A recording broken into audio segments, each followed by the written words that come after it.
Oke, bismillahirrahmanirrahim. Assalamualaikum warahmatullahi wabarakatuh. Waalaikumsalam warahmatullahi wabarakatuh. Good morning, guys. Morning, sir. Good morning menjelang Morning, siang. sir. Semoga pagi ini masih tetap semangat ya, walaupun sudah menjelang siang. Oke, before we start our lesson today, let's open our meeting by reciting Basmalah together. Okay, guys. Don't forget to fill your attendance list in our WA groups. Oke,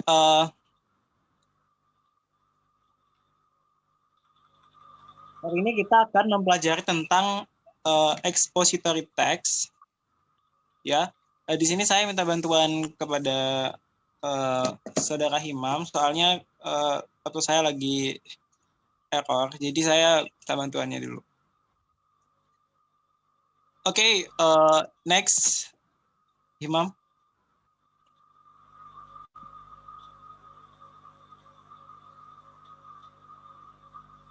Next.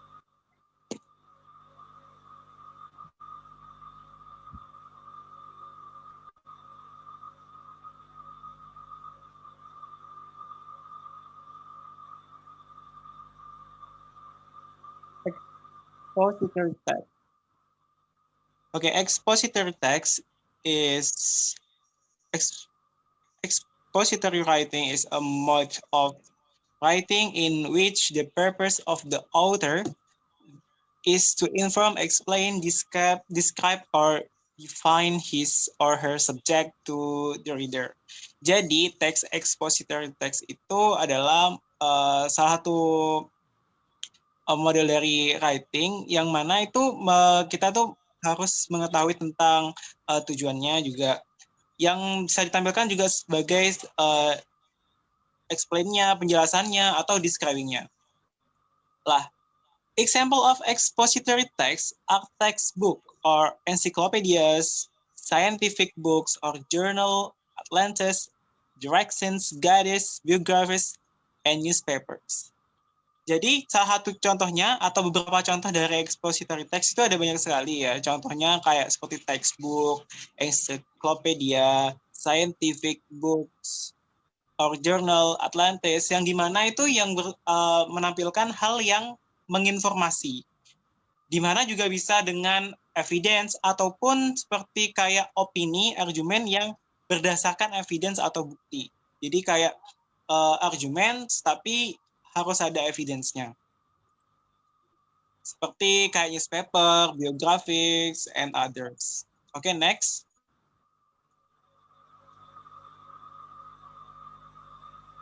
Next is, there are five, next, Mas Himam. There are 5 types of expository text. There's are sequence or time order. There's listing, compare and contrast, cause and effect, problem and solutions. Jadi di dalam expository ada beberapa tipe, yaitu ada tipe sequence or time order, ada juga listings, ada compare and contrast, ada juga cause and effects. Sama juga terakhir adalah problem solutions. And next.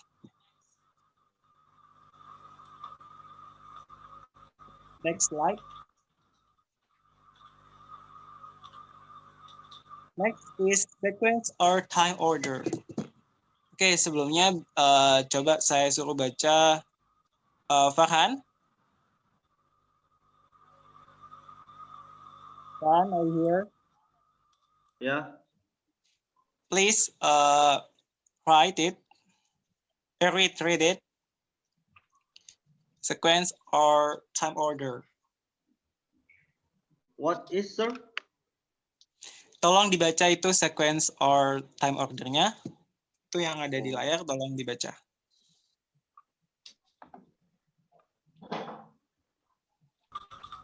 sorry. This sequence or time order. This type of expository text is often used to present events such as the French and Indian War, or in history class, or cell division in biology class. Okay, I'll get for the definitions of sequence of time order. Paham nggak tentang apa sih maksud dari sequence time order? Paham? Belum, sir. Belum. Oke. Saya akan jelaskan ya. Di sini adalah tipe expository text yang dimana itu biasanya menggunakan salah satu contohnya seperti French and Indian War. Ada apa namanya? Indian War juga ada cell division atau in biology cell division tuh kayak lapisan-lapisan dalam sel kayak kulit maupun yang lainnya. Itu. Oke, next. Next slide. Listing. Oke, berikutnya adalah listings. Coba dibaca Himam. Listening or description is used to explain the features of an object or event. Biology textbook lists the features of reptiles, giving their body temperature, reproductive habits, eating habits, and etc. Oke.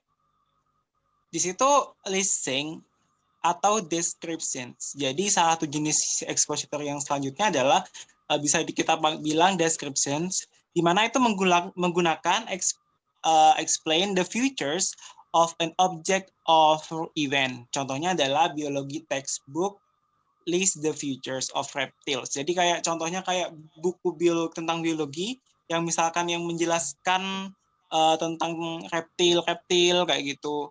Terus juga kayak given their body temperature, kayak misalkan memberikan tentang suhu tubuhnya kayak gitu, atau reproduksi habits, atau kayak misalkan gimana sistem reproduksinya, atau gimana yang di garis bawahi di sini adalah tentang explain, tentang description-nya, jadi tentang menggambarkan something kayak gitu. Itu yang tentang listings. Oke, berikutnya.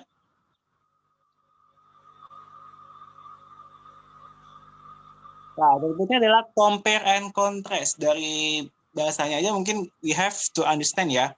Oke, sekarang saya baca sendiri. Compare and contrast involves discussing similarities and differences. A social studies book might compare the government of the United States and the government of Great Britain. Contohnya juga compare atau membandingkan tentang apapun tuh. Contohnya juga bisa membandingkan tentang sebuah kota. Contohnya kayak kota Surabaya dengan kota Madura kayak gitu, ataupun sebuah pulau, negara juga bisa. Bukan hanya itu saja, tapi membandingkan tentang profesi kayak gitu, profesi dokter dan perawat seperti itu. Di mana tujuannya adalah memberikan informasi atau inform di situ. Jadi kalau compare and contrast itu fokusnya adalah tentang pembandingannya itu, tentang pembandingan. Jadi kita fokus dengan compare and contrast, karena sudah dari namanya aja sudah compare and contrast. Oke, dari compare and contrast ini ada yang tanyakan? Oke, kalau nggak ada kita lanjut ke slide berikutnya.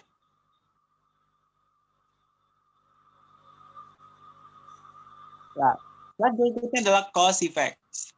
A cause effect pattern online reason for events. The author describes an event such as the American Revolution of War. Lah, di sini guys, tentang cause and effect, ini adalah tentang kayak misalkan sebuah problem, efeknya apa, kayak gitu. Contohnya kayak perang revolusi Amerika, di mana itu efeknya seperti apa, ataupun tentang penjajahan Belanda terhadap Indonesia, ataupun tentang pembagian wilayah, atau sekarang yang lebih lagi viral ini tentang Palestina dan Israel. Tapi tetap dengan adanya informasi seperti itu kita harus benar-benar memilah. Jadi yang makan hoax, karena sekarang itu untuk menentukan tentang expository text ataupun informasi di newspaper yang lain itu terkadang juga kita harus menyaring, tidak boleh hanya langsung memakan aja. Makan apa yang diinformasikan. Kita harus makan, dikunyah benar-benar tentang informasi yang kita dapatkan. Itu tadi tentang cause and effect. Jadi kalau misalkan cause and effect itu kayak misalkan terjadinya pada zaman dulu terjadinya dinosaurus, efeknya apa kayak gitu. Jadi kayak ada problem, efeknya apa kayak gitu. Ada sesuatu atau something, efek dari something itu apa kayak gitu. Itu yang tentang cause and effect. Sebentar lagi kita akan mencoba gimana caranya untuk membuat walaupun dengan hanya beberapa kalimat caranya. Nah, kita di sini kalian masih kelas 1, jadi kita bisa mulai dari beberapa kalimat dulu. Oke, next. Okay, I think this is the last of kind of expository text. Yaitu adalah problem and solutions. Problem solutions pattern discuss a problem and then suggest possible solutions. A history author might discuss the events of VDR's life in terms of problems he faced and how he solved them. Jadi contohnya kayak misalkan tentang menceritakan tentang suatu masalah seseorang, tentang contohnya kayak misalkan para ilmuwan yang pada zaman dulu ada juga yang dia nggak kuliah tapi dia bisa menemukan bohlam, ataupun dengan dia nggak kuliah atau nggak sekolah tapi dia bisa sepintar itu kayak gitu. Itu problemnya apa? Contohnya kayak tentang ceritanya, contohnya si A, ada sebuah tokoh misalkan, sebut saja si A misalkan. Si A ini tidak pernah dari keluarga yang tidak mampu. Keluarga tidak mampu, setiap hari ada masalah, gini. Dan sampai tujuannya menjadi sukses kayak gitu. Itu kita bisa lihat dari problem and solution-nya itu apa, dari problemnya itu apa sih, pertama kayak gini. Untuk mendapat problem itu gimana sih solusinya, gini. Nah itu. Nah, sekarang di mata kuliah ini adalah kita, mata pelajarannya adalah kita tentang problem solution. Kita bahas tentang problem solution, kan kita bahas tentang writing. Nah, tapi juga kita bisa komen juga sama speaking juga. Langsung kita fokus sama problem and solutions. Lah, sekarang coba saya, kan dari tadi saya sudah berbicara. Sekarang giliran kalian yang berbicara ya.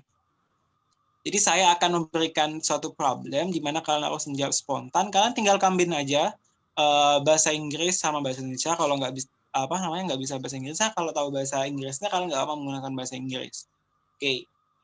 Jadi kita buat pertanyaan unik ya, gimana solusinya misalkan. Coba sekarang saya tanya di sini.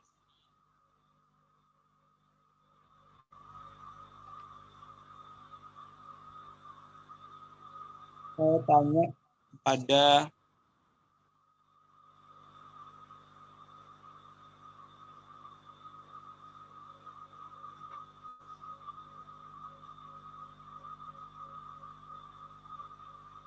Oke, saya tanya pada Himam sekarang.